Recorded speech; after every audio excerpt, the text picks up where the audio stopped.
मध्य प्रदेश के पूर्व मुख्यमंत्री और भोपाल से कांग्रेस उम्मीदवार दिग्विजय सिंह ने पूर्व सीएम शिवराज सिंह चौहान को चुनाव लड़ने की चुनौती दी। साथ ही उन्होंने दिग्विजय सिंह को सार्वजनिक मंच पर बहस करने के भी चैलेंज किया। दिग्विजय सिंह का दावा है कि बीजेपी उनसे डरती है, इसलिए अनाप शनाप बातें करती है। दिग्विजय को कांग्रेस ने भोपाल से उम्मीदवार बनाया है। भोपाल से इस बार चुनाव मैदान में ताल ठोकने वाले हैं दिग्विजय सिंह। क्या मुद्दे रहेंगे और क्या क्या चुनौतियां होंगी, सब पर बात करने के लिए मेरे साथ खुद दिग्विजय सिंह हैं। सर, आप चुनाव मैदान में हैं, तो क्या क्या चुनौतियां हैं आपके सामने? राष्ट्र का चुनाव है। भारतीय जनता पार्टी की सरकार के 5 साल के काम करने पर जो रिपोर्ट कार्ड है उस पर चुनाव होगा। क्या उन्होंने वादे पूरे किए, क्या लोगों को रोजगार मिला, क्या अर्थव्यवस्था सुधरी, क्या देश की हालत सुधरी, क्या नौजवानों को जो वादे किए गए थे वो पूरे हुए, क्या शिक्षा का स्तर सुधरा, क्या लोगों के खाते में 15 लाख रुपए खाते में आए, क्या काला धन वापस आया, विदेशों से काला धन वापस आया, देश के पड़ोसियों के साथ जो हमारे संबंध हैं वो सुधरे।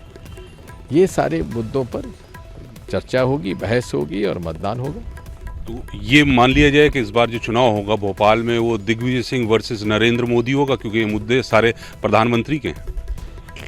पूरे देश में चुनाव मोदी जी के कुराज के ऊपर होगा। भोपाल अकेला क्यों?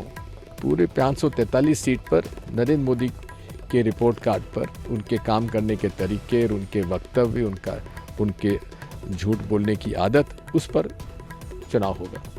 सर, आप पीएम कह रहे हैं कि चुनाव पीएम के मुद्दे पे होगा, लेकिन शिवराज सिंह चौहान कहते हैं कि बंटाधार रिटर्न्स है।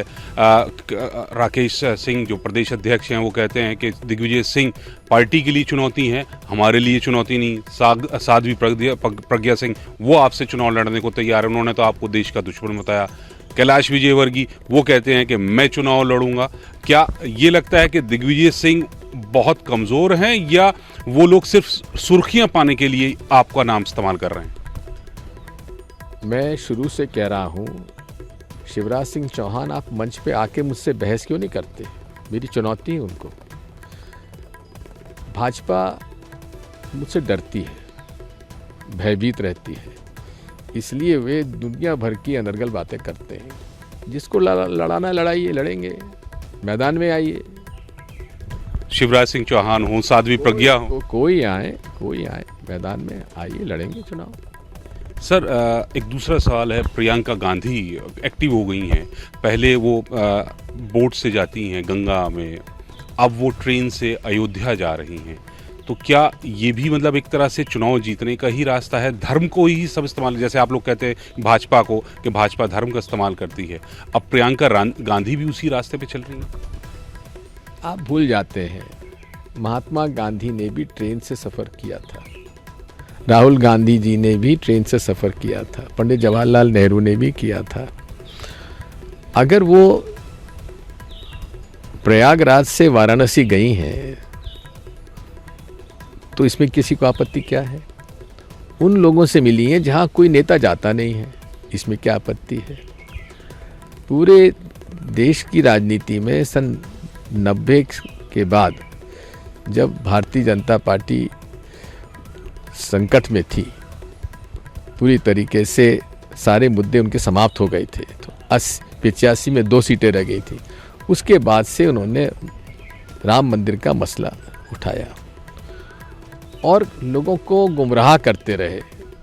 लोगों को राम मंदिर के नाम पर लोगों से नोट और वोट कबाड़ते रहे। वो नहीं चाहते राम मंदिर बने, अगर बन जाएगा तो उनका मुद्दा ही समाप्त हो जाएगा। इस बात को समझना चाहिए।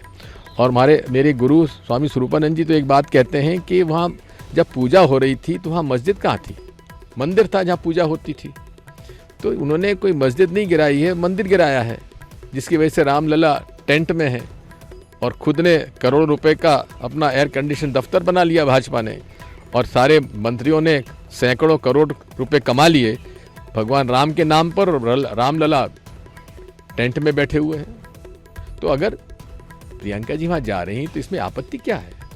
सर आपत्ति कुछ नहीं है उनके जाने, लेकिन टाइमिंग को लेके आप खुद कह रहे हैं कि 85 में जब वो भाजपा कमजोर हुई तब उन्होंने राम मंदिर का, अब कांग्रेस कमजोर है तो वो भी धर्म का सहारा ले रही है।